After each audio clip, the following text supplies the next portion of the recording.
Shalom, salam sejahtera bagi kita semua. Kembali lagi dalam renungan harian kita.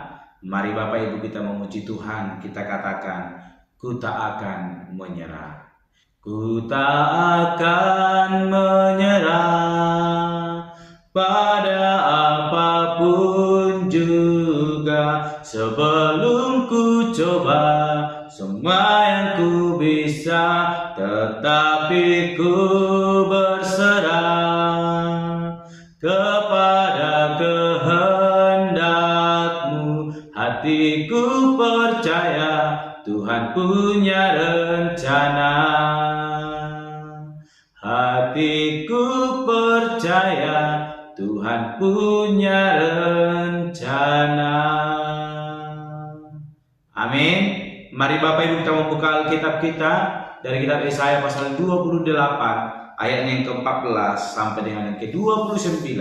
Demikianlah firman Tuhan. Sebab itu dengarlah firman Tuhan, hai orang-orang pencemooh, hai orang-orang yang memerintah rakyat yang ada di Yerusalem ini. Karena kamu telah berkata, kami telah mengikat perjanjian dengan maut, dan dengan dunia maut kami telah mengadakan persetujuan. Biarpun cemeti berdesik-desik dengan kerasnya, kami tidak akan kena, sebab kami telah membuat bohong sebagai perlindungan kami, dan dalam dusta kami menyembunyikan diri. Sebab itu beginilah firman Tuhan Allah, sesungguhnya aku meletakkan sebagai dasar di Sion sebuah batu yang teruji, sebuah batu penjuru yang mahal, suatu dasar yang teguh. Siapa yang percaya tidak akan gelisah. Dan aku akan membuat keadilan menjadi tali pengukur dan kebenaran menjadi tali sifat. Hujan batu akan menyapu bersih perlindungan bohong, dan air lebat akan menghanyutkan persembunyian. Perjanjianmu dengan maut itu akan ditiadakan, dan persetujuanmu dengan dunia orang mati itu tidak akan tetap berlaku. Apabila cemeti berdesik-desik dengan kerasnya, kamu akan hancur diinjak-injak. Seberapa kali ia datang, ia akan menyeret kamu. Sebab pagi demi pagi ia akan datang, pada waktu siang dan pada waktu malam. Maka adalah semata-mata kengerian untuk mengerti firman yang didengar itu. Sebab tempat tidur akan kurang panjang untuk dipakai membujurkan diri, dan selimut akan kurang lebar untuk dipakai menyelubungi diri. Sebab Tuhan akan bangkit seperti di gunung Perasim, ia akan mengamuk seperti di lembah dekat Gibeon, untuk melakukan perbuatannya, ganjil perbuatannya itu, dan untuk mengerjakan pekerjaannya, ajaib pekerjaannya itu. Oleh sebab itu, janganlah kamu mencemooh, supaya tali belenggumu jangan semakin keras. Sebab ku dengar tentang kebinasaan yang sudah pasti, yang datang dari Tuhan Allah semesta alam atas seluruh negeri itu. Pasanglah telinga dan dengarkanlah suaraku. Perhatikanlah dan dengarkanlah perkataanku. Setiap harikah orang membajak, mencangkul dan menyisir tanahnya untuk menabur? Bukankah setelah meratakan tanahnya, ia menyerahkan jintan hitam dan menebarkan jintan putih, menaruh gandum jawawut dan jelai kehitam-hitaman dan sekoi di pinggirnya? Mengenai adat kebiasaan ia telah diajari, diberi petunjuk oleh Allahnya. Sebab jintan hitam tidak diirik dengan eretan pengirik, dan roda gerobak tidak dipakai untuk menggiling jintan putih. Tetapi jintan hitam diirik dengan memukul-mukulnya dengan gala, dan jintan putih dengan tongkat. Apakah orang waktu mengirik memukul gandum sampai hancur? Sungguh tidak. Orang tidak terus-menerus memukulnya sampai hancur. Dan sekalipun orang menjalankan di atas gandum itu jentera gerobak dengan kudanya, namun orang tidak akan menggilingnya sampai hancur. Dan ini pun datangnya dari Tuhan semesta alam. Ia ajaib dalam keputusan dan agung dalam kebijaksanaan. Amin. Bapak Ibu saudara terkasih, dalam nama Tuhan Yesus Kristus, kita kembali merenungkan firman Tuhan, dan saya memberikan tema bagi kita semua, yaitu Tuhan ajaib dalam keputusan dan agung dalam kebijaksanaan. Sekali lagi, Tuhan ajaib dalam keputusan dan agung dalam kebijaksanaan. Bapak Ibu saudara terkasih, dalam nama Tuhan Yesus Kristus, kita kembali merenungkan firman Tuhan dari kitab Yesaya pasal 28 ayat ke-14 sampai dengan ke-29. yang berbicara tentang nubuat terhadap Samaria, di mana firman Allah boleh berbicara tentang teguran kepada Samaria supaya mereka berbalik dari perbuatan mereka yang dimana mereka suka mencemooh. Jika kita membaca ayat ke-14 dikatakan, sebab itu dengarlah firman Tuhan, hai orang-orang pencemooh, hai orang-orang yang memerintah rakyat yang ada di Yerusalem.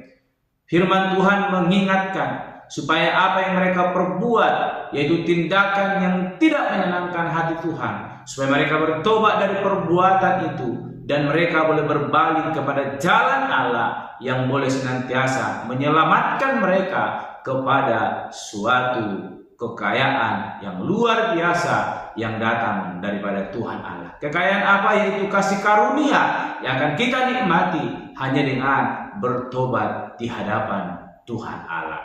Bapak Ibu saudara terkasih, Allah kita adalah Allah yang bijaksana, Allah kita adalah Allah yang agung dalam setiap perbuatannya. Kita perhatikan ketika firman Allah datang kepada orang-orang di Samaria, firman Tuhan dengan jelas mengingatkan mereka, dan peringatan itu dijelaskan dengan tegas, dengan penuh kebijaksanaan, di mana kita melihat dari ayat 14 sampai ke 29, firman Tuhan menjelaskan letak kesalahan mereka dan bagaimana cara mereka untuk boleh memperbaiki kesalahan itu, dan mereka boleh mengalami anugerah yang daripada Tuhan Allah. Dikatakan bahwa setiap orang yang membajak dan menanam adalah memiliki cara.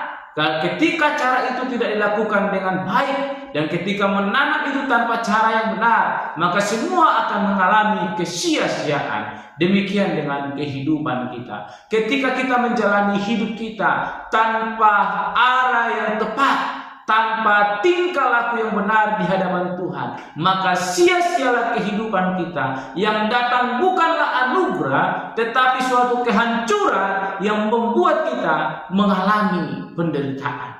Dan hari ini firman Tuhan dengan tegas melalui nubuat kepada Samaria, kita diingatkan bahwa Allah ketika berfirman bukanlah berfirman hanya untuk boleh menyatakan penghukumannya, tetapi apa yang disampaikan oleh Allah, suatu hal yang boleh mengajari kita, mengajak kita boleh kembali kepada Allah melalui Allah yang bijaksana, Allah yang penuh dengan keagungan, yang boleh menuntun kita dari jalan yang tidak benar kepada jalan yang benar lewat firman-Nya. Oleh karena itu Bapak Ibu terkasih, yang ke-23 sampai dengan ke-29, bagaimana kebijaksanaan Tuhan dinyatakan. Firman Tuhan datang kepada orang-orang Samaria, orang-orang yang sombong, yang congkak. Dikatakan, pasanglah telinga dan dengarkanlah suaraku. Orang-orang yang boleh membuka telinganya, mendengar dengan baik kebenaran firman Tuhan, maka firman Tuhan itu akan masuk dalam hatinya, dan itu akan mengajarkan dan mengingatkan kita senantiasa supaya hidup di dalam kehendak Tuhan Allah. Kita memperhatikan yang ke-26, mengenai adat kebiasaan ia telah diajari, diberi petunjuk oleh Allahnya. Bapak Ibu saudara terkasih, di dalam menjalani kehidupan yang boleh kita lalui, Allah tidak pernah hanya menuntut supaya kita melakukan kehendak Allah, tetapi Allah memberi kita petunjuk apa saja yang Tuhan inginkan, apa saja yang Tuhan mau dalam hidup kita, supaya kita tidak jatuh dalam keberdosaan, namun kita boleh melakukan kehendak Allah dan menikmati kasih karunia-Nya. Kebijaksanaan Tuhan dinyatakan kepada orang-orang Samaria, orang-orang yang sombong, orang-orang pencemooh, supaya mereka berbalik kepada jalan Allah. Hari ini kita telah mendengarkan firman Tuhan. Bagaimana firman Tuhan sampai kepada orang-orang yang tidak menghendaki kebenaran firman Tuhan, tetapi Allah tetap menyampaikan firman itu supaya mereka boleh memperoleh kasih karunia. Demikian dengan hidup kita. Kita adalah orang-orang yang percaya. Lebih daripada orang Samaria, Tuhan akan perhatikan kehidupan kita hanya dengan kita perlu menjadi orang-orang yang peka mendengar suara Tuhan dengan cara kita memasang telinga kita dan mendengarkan suaranya dan memperhatikan apa yang Tuhan kehendaki dalam hidup kita dan kita lakukan, maka Allah yang ajaib dalam keputusannya dan agung dalam kebijaksanaannya akan memberkati dan menyertai kehidupan kita sepanjang jalan kehidupan kita. Oleh karena itu, Bapak Ibu yang terkasih, jangan pernah mengeraskan hati kita, menutup telinga kita untuk mendengar suara Tuhan. Tapi biarlah kiranya ketika suara Tuhan boleh diperdengarkan, kita membuka telinga kita dengan lebar, menerima itu dan melakukannya dalam hidup kita. Maka Allah yang ajaib, Allah yang agung akan menyatakan kebijaksanaannya dalam hidup kita, sehingga kita boleh menikmati kasih karunia akan Tuhan sediakan, boleh melimpah tercurah atas hidup kita. Amin. Mari kita berdoa.